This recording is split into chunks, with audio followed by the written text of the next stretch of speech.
Hello from beautiful Missoula, Montana. It's Ask Auntie Artichoke on Make More Money in Your Bank on Mondays. So today I want to talk to you about a blog post I just wrote about supplementing your income with an Airbnb. My husband and I own an Airbnb in our home, and it's turned out to be very beneficial for us. It certainly has enhanced our retirement and allowed us to do things that we ordinarily would not be able to afford to do. So I'm also going to be doing an entire e-course on this. So I'll keep you posted on that, or else check back in with us at Artichoke Press. That will take you from the very beginning of how to set up an Airbnb into how to make your listing, the photos, all of the goods and the bads and everything in between. So check with us on Artichoke Press. But when we were talking to lots of friends, we found that a number of our colleagues were about $300 to $500 short every month, especially widows. And so wondering what they could do, they didn't necessarily want to do a job, nor did we, but looking around at what we had that we could maximize. The number one asset in most families is your home. And if you're retired like we are, your family's grown, they're out on their own, and you have a room or two that's empty. Probably you've got stuff stashed in there, you've got a quilting frame, you've got fishing poles, but that's not earning any money. It may very well be worth your time to move all of that junk out into the garage and rent that room.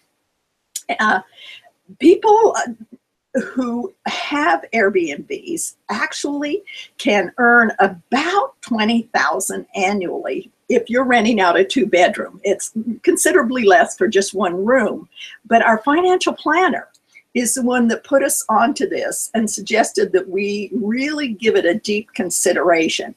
We rent ours for $94 a night. I'm asking you to go to Airbnb and look up Missoula, Montana, and ours is called a Wright place to stay in Missoula.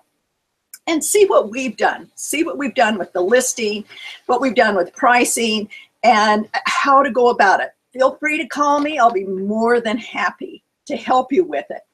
So if you are in that position where you are about $300, $400, $500 short each month, you literally, just by renting out one room or 2 rooms, or I have a friend who rents out just her garage, you can make up to 80% of your mortgage payment.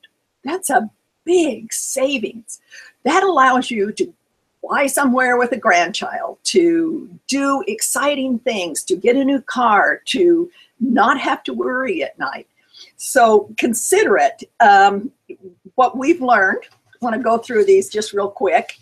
We were lucky enough to have a separate entrance, and that is something that guests really like. They like a key lock, so you don't have to do the exchanging of keys. But if that's not possible, then do it anyway.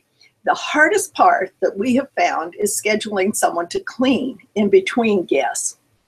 And we've also learned to step up and ask for 5-star reviews. It's hard for our generation to ask for anything. We're used to doing it all on our own. But we've found that when we ask people, or they usually do. And speaking of photos, it started out with me just using my little smartphone, and they were awful. And we still got bookings all the time. So then I had my assistant Avery, who's a semi-professional photographer, take them, and they're wonderful. They're much more indicative of what the guest is going to see when they stay. You want to be sure you're transparent in your listing. If you're down the street from a bar, you better say that. If there's neighborhood dogs that bark all night, you better say that. Because you want the guest to come and have exactly the experience that you've talked about online. Keep a calendar, and really Airbnb has a wonderful system, and just keep on top of it. Respond quickly. The more quickly you respond, the higher you go in the ratings. And I think I want to end with the one thing that seems to scare people the most. They think, and I don't want a stranger in our house. That was my husband's hesitancy. And also the thing about, I'm not sure I want a stranger here. What if they steal the silverware? Or what if they do something? That's so unfounded. I want to reassure you that before someone can be a guest with Airbnb, they have to be vetted. They get reviews just like we do. And so you'll want to check their reviews. You'll want to see that they are the kind of people you want to have in your home. Or you can just specify you only want traveling nurses, or you want airline pilots. You can really narrow it down to get just exactly who you'd love to have come over for tea and coffee anyway. Is this a good way to supplement your income? Yeah. It really is. I think we are so surprised by, one, not only how much we've made, but who we've met. Just wonderful people from all over the world. And we've had a chance to give them a good impression of Missoula, Montana. And they've brought gifts to us. They've taken us to dinner. They've been wonderful representatives from their part of the world. Do I suggest it? With every fiber of my being. If you need more information, watch for us on askannieartichoke.com. That's facebook.com/antiartichoke. Or just go to artichokepress.com. We have a listing of all of the courses we have, and we have free reports there. Love to have you be part of our community. Thanks again, and we'll see you soon.